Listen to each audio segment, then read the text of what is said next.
Last episode, I argued the other side as hard as I could and ended on a condition, in these words. Unless the best apprenticeship tool ever built is also the thing that stops apprenticeships happening. That was the promise. This is the half it promised, and it turns on a distinction the steelman never had to make. Performing with the tool and forming without it are two different quantities, and almost every number I gave you last episode measured the first one. The one that did not is where this episode starts. That is a flaw in the question rather than in the research, because output is easy to see and formation only shows up later when the help is gone. And the standing hedge stands. Learning used to arrive free inside cheap junior work. Then the price of that work fell to almost nothing. I am putting that on AI, and episode 5 named other candidates that have not gone away. So somebody measured the second quantity directly. Judy Hanwenshen and Alex Tamkin, in a paper called How AI Impacts Skill Formation. The design is the whole point. Take working developers, put them in front of a Python library none of them has used, give everybody the docs and a search engine and give half of them an assistant on top, let them do the same 2 tasks, then take the assistant away and test what they know. And notice who these people are, because I had it wrong on my own beat sheet before I read the paper. They are not beginners. Everyone had over a year of Python and had used an assistant before. They are experienced engineers made new again by an unfamiliar library, which is where every senior now finds themselves every few months. The group with the assistant scored significantly lower afterwards. For 0.15 points lower on a 27-point quiz, which the authors put at 17%, or 2 grade points. The quiz was conceptual questions, code reading and debugging, and left out code writing so a syntax error could not be mistaken for a gap in understanding. And they did not finish measurably faster. The difference ran the assistant's way and did not reach significance, and 4 of the 26 in the control never finished the second task at all, so their times are cut off in the assistant's favor. The authors say they cannot conclude either way. So this is not the usual trade, where you buy speed now and pay in understanding later. There was no speed anybody could bank. There was only the payment. The critique comes now rather than at the end, because this evidence is thinner than last episode's and you should hold it more loosely. 52 people finished, 26 aside, over about an hour, against a skill that really forms over years. The assistant was a chat window, not an agent that goes away and does the work, and the authors say that makes their finding a lower bound rather than an upper one. Nobody had a job riding on learning the library. And it comes out of an AI lab, which I will say out loud rather than bury, because it cuts against interest. They call their own work a small piece of evidence, and I will treat it as exactly that. But there is a second finding inside it, and it is why this episode exists. They watched the screen recording of every participant in the assisted arm and sorted how each had used it into 6 patterns. 3 scored well and 3 scored badly, and the gap is not small. The best averaged 86% on the same quiz. The worst averaged 24% same tool, same task, same hour, same test. Listen to how they describe the winning pattern, because it names the thesis of this series in 1 sentence. It looks nearly the same as the delegation group, but additionally uses AI to check their own understanding. 2 more things, and both cut against expectation. The worst pattern was not pure delegation, which scored 39% and was the fastest group in the study. The worst was the people who kept handing errors back to the assistant to fix, and they were also the slowest of all 6, so they lost on both counts.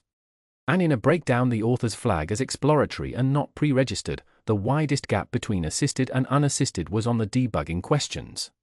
Hold it loosely, and then notice what it would mean. The direction of travel is machines writing the code and people supervising it. Debugging is the supervision, and the way we build the skill is measurably taking it away. One study is an anecdote with error bars, so here is a larger one that has been reviewed. Grace Liu and colleagues ran a series of randomized trials with 1,222 people enrolled, and after attention checks and a pre-test floor, analyzed 1,060. The tasks are fractions and reading comprehension, not code, which is a real limit and also the point, because the effect turns up anyway. Give people an assistant for 10 minutes, take it away, and they solve less and they give up more. The giving up is the finding that ought to travel, because persistence is not a nice quality. It is how anybody gets good at anything. Then they asked how people had used it. 61% said mainly to get answers directly, 27% said for hints and clarification, and the two groups were indistinguishable before the experiment. Afterwards they were not.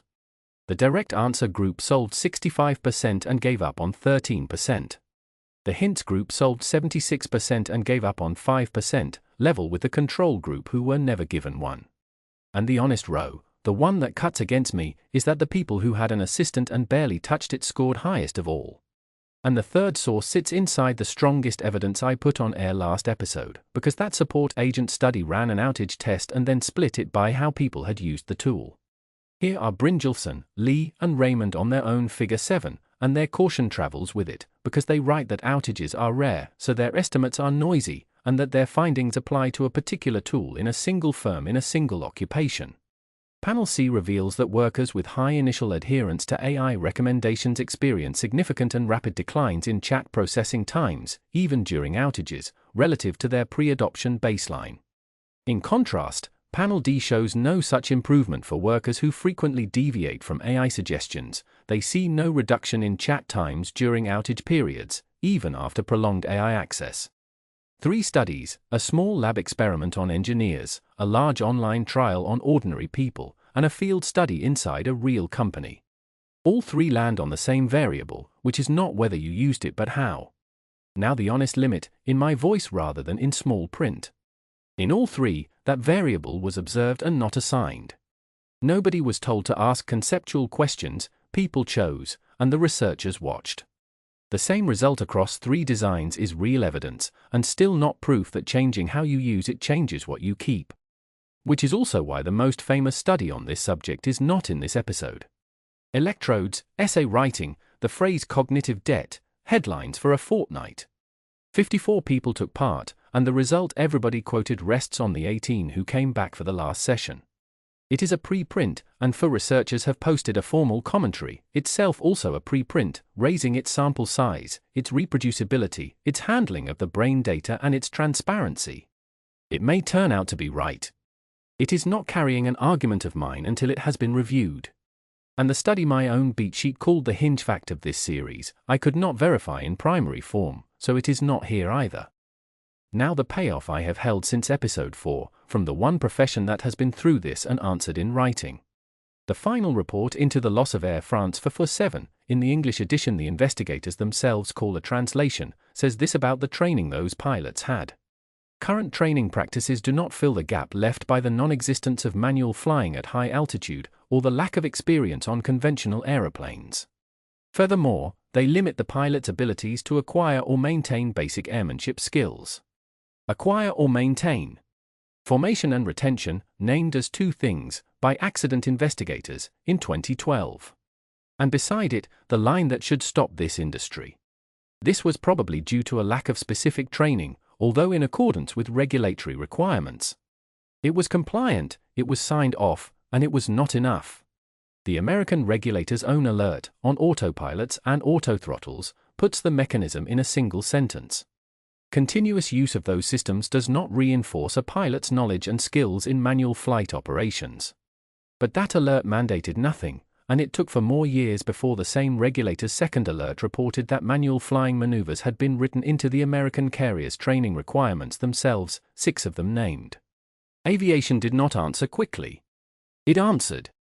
Which brings me to the team, and this is our own example, labeled as ours.